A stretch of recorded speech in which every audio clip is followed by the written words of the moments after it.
نحمده ونصلي على رسوله الكريم اما بعد فاعوذ بالله من الشيطان الرجيم بسم الله الرحمن الرحيم رب اشرح لي صدري ويسر لي امري واحلل عقدة من لساني يفقهوا قولي۔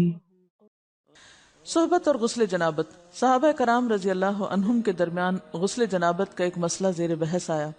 ایک گروہ کہتا تھا کہ غسل صرف دخول پہ فرض ہو جاتا ہے، انزال شرط نہیں، یعنی واٹر ڈسچارج جو ہے وہ ضروری نہیں۔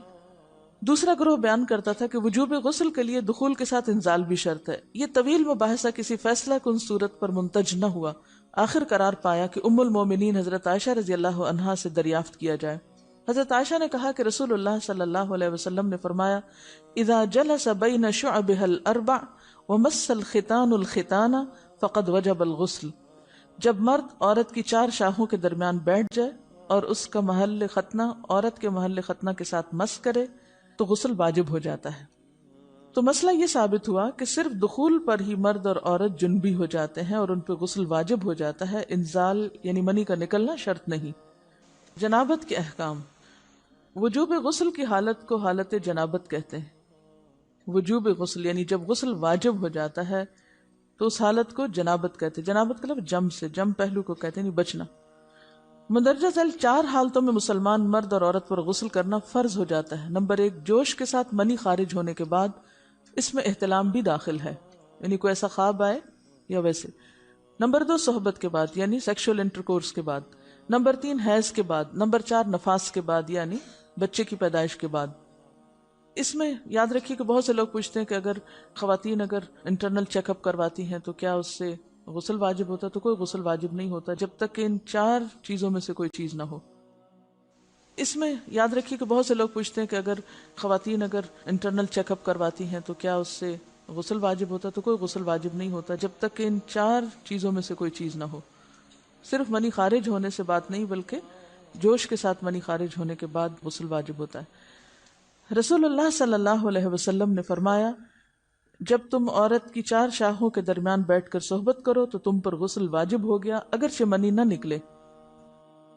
آپ نے غور کیا ہوگا کہ طہارت کے مسائل بہت تفصیل کے ساتھ اور اپنے اندر بہت ڈیٹیلز رکھتے ہیں، اور بہت سے موضوعات ایسے ہیں کہ جو انسان کی ظاہری زندگی نہیں بلکہ اس کی نجی اور ذاتی زندگی سے متعلق بھی ہیں، لیکن اس طرح پبلکلی ان کو پڑھانا اور ان کو سکھانا یہ بھی ایک ضرورت ہے، کیونکہ آپ صلی اللہ علیہ وسلم نے انصار کی خواتین کی تعریف کی کہ انصار کی خواتین کتنی اچھی ہیں جنہیں حیا دین کا علم حاصل کرنے سے نہیں روکتا۔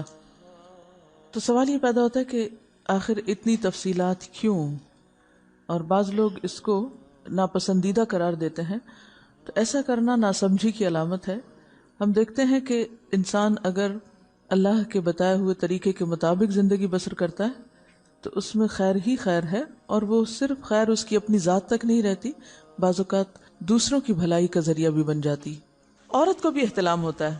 ام المومنین حضرت سلمہ رضی اللہ عنہا روایت کرتی ہیں کہ حضرت ام سلیم نے رسول اللہ صلی اللہ علیہ وسلم سے کہا، اے اللہ کے رسول، یقیناً اللہ حق سے نہیں شرماتا، یعنی حق بات اور ایک ضروری بات جو ہے اس کو واضح کرنا ضروری ہوتا ہے، اور اس معاملے میں شرم سے کام نہیں لینا چاہیے، کہیں ایسا نہ ہو کہ انسان انجانے میں غلط کام کرتا رہے۔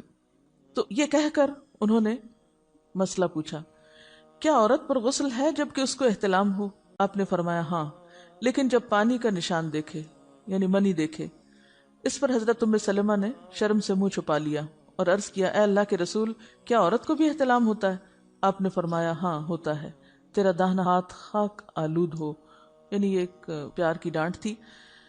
اور اس میں ہو سکتا ہے کہ مزاج کا فرق ہو، بعض خواتین کے ساتھ ایسا نہ ہو اور بعض کے ساتھ ایسا ہو، لیکن اس میں جو اصل چیز ہے وہ ایکسیسو واٹر ڈسچارج ہے۔ اس میں کہیں ایسا نہ ہو کہ لیکوریا وغیرہ کے ساتھ اس کو ریلیٹ کر دیا جائے، دونوں چیزوں میں فرق ہے۔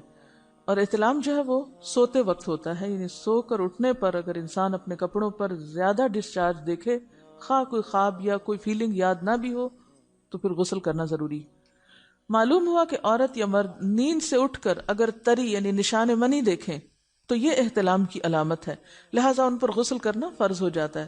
اور اگر احتلام کی کیفیت انہیں یاد ہو لیکن نشان نہ پائیں، یعنی خواب یاد ہے لیکن کوئی سامنے علامت نہیں، تو غسل فرض نہیں ہوگا۔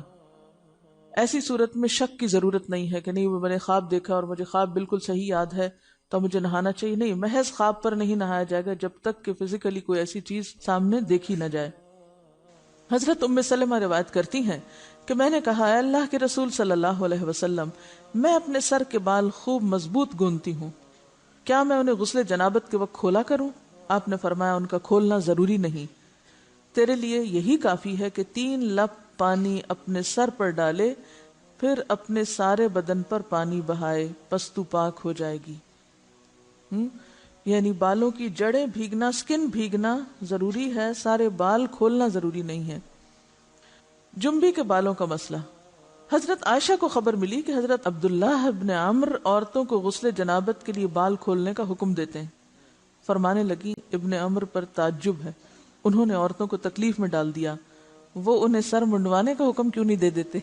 یہ حضرت عائشہ کی ڈانٹ تھی، یعنی وہ یہ تو کہہ رہے کہ عورتیں بال کھول کھول کے نہائیں، تو وہ پھر سیدھا یہی کہیں کہ عورتیں بال منڈوا لیں۔ میں اور رسول اللہ صلی اللہ علیہ وسلم ایک ہی برتن میں غسل کرتے، اور میں اپنے بال کھولے بغیر سر پر 3 چلو سے زیادہ پانی نہیں ڈالتی تھی۔ معلوم ہوا کہ غسل جنابت کے لیے بال کھولنے کی ضرورت نہیں، مگر یہ حکم صرف غسل جنابت کا ہے، غسل حیض کے لیے بالوں کا کھولنا ضروری ہے، کیونکہ وہ مہینے میں ایک دفعہ ہے۔ حضرت عائشہ سے روایت ہے کہ انہیں رسول اللہ صلی اللہ علیہ وسلم نے غسل حیض کے لیے فرمایا، اپنے بال کھولو اور غسل کرو۔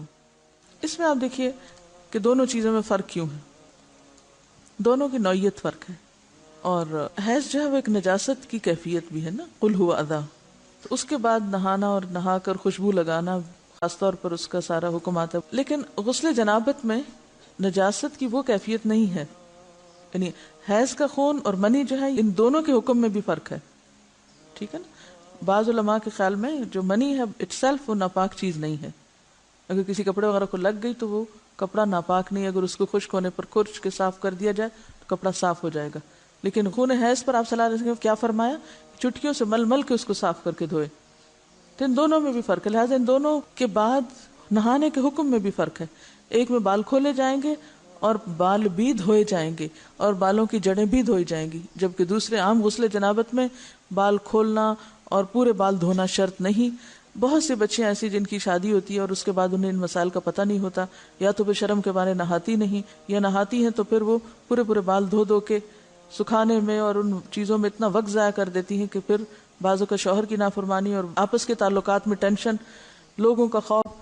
تو اگر دین کا صحیح مسئلہ پتا ہو تو انسان ان تمام مشقتوں سے بچ جاتا ہے اور ایک نارمل روٹین کی لائف گزار سکتا ہے۔ اس میں کیا صرف 3 کپ پانی، 3 لپ پانی، یعنی 3 دفعہ کیونکہ اگر ایک دفعہ ڈالنے سے پوری طرح نہیں بھیگا تو آپ یہ بھی کر سکتے ٹیپ کے آگے سر کر کے، تو ساری اسکن جو ہے سر کی اس کو آپ گیلا کر لیں، پیچھے سے بال جو ہیں اگر لمبے ہیں تو ان کو ایک طرف کر دیں تاکہ پورے بال نہ دھونے پڑے، نہ سکھانے پڑے اور نہ خشک کرنے پڑے، اور باقی جسم پہ پانی بہا لیں۔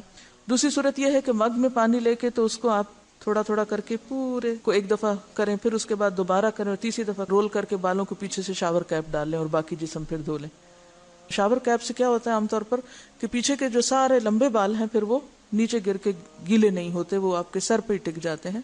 تو سر کی سکن دھوئیں اور بالوں کو جوڑے کی شکل میں باندھ کے اوپر شاور کیپ پہن کے پھر باقی جسم کو اچھی طرح دھو لیں۔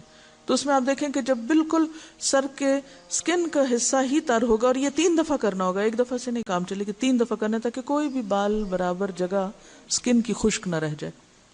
تو اس سے کیا ہوگا کہ جتنا کم بال گیلے ہوں گے اتنے کم دیر میں ان کو خشک بھی کیا جا سکتا ہے اور کسی بھی مشقت کے بغیر۔